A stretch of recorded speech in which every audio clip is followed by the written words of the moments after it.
Samdyti langų valymo įmonę dėl vieno lango skamba nelogiškai, bet kaip išvalyti štai tokius langus? Winbot V3 Omni tai yra ilgalaikė investicija, kuri nekainuoja net 700 eurų. Pagrindinis šio roboto išskirtinumas – daugiafunkcinė stotelė, kuri automatiškai išplauna šluostes. Stotelė taip pat nuolatos tiekia elektros energiją šiuo laidu, kol robotas plauna langus.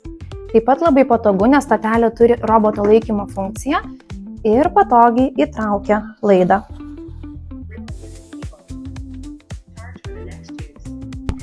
Stotelė turi nešvaraus ir švaraus vandenio talpas reikalingas šluosčių plovimui.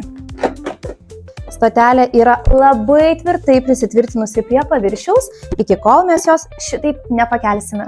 Šis langų robotas valo itin arti rėmų, todėl pasiekiami net kampai ir sunkiai prieinamos vietos.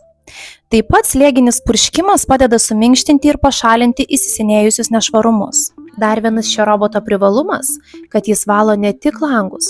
Robotas puikiai tvarkosi su berėmiais paviršiais, dušo kabinomis, veidrodžiais, plytelėmis ir kitais paviršiais.